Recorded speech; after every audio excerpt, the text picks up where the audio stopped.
અમલ નથી થતો તો ડબલ એની જમીનો આજે છીનવાઈ જાય છે। કોઈ પણ પ્રોજેક્ટ આવે છે ત્યારે ગ્રામ સભાની પરવાનગી લેવામાં નથી આવતી, કોઈ વ્યક્તિની જમીન જાય છે એની પરવાનગી લેવામાં નથી આવતી, પબ્લિકની જાહેર હિયરિંગ કરવામાં નથી આવતું અને બારોબાર જમીનો સંપાદન થાય છે।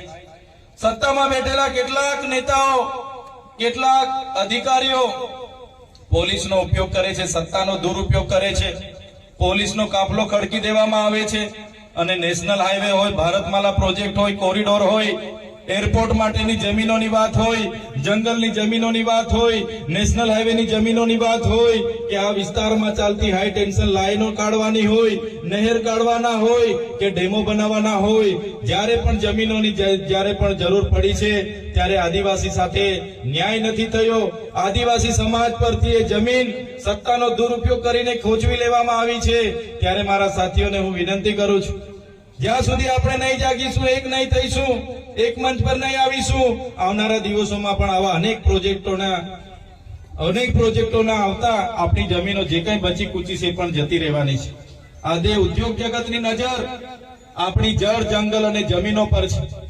તમે જોયું હશે આજે છત્તીસગઢ હોય, આસામ હોય, ઝારખંડ હોય, કોઈ પણ જગ્યાએ જે નક્સલવાદની પ્રવૃત્તિઓ થાય છે એમાં તમામ આદિવાસી આગેવાનો હોય છે।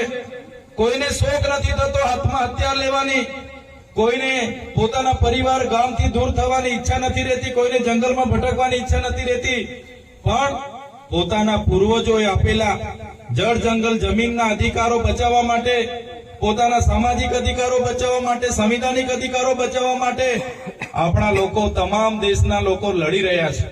આજે તમે જુઓ દેશમાં જેટલી પણ આર્મી છે, બીએસએફ છે, જેટલી પણ ફોર્સ છે, અડધી ફોર્સનો ઉપયોગ એ આપણા આદિવાસી સમાજ સાથે લડવા માટે સરકાર ઉતારી રહી છે। નક્સલીઓ બતાવીને એમના પર એન્કાઉન્ટરો થયા છે, એમને ઠાર મારવામાં આવેલા છે।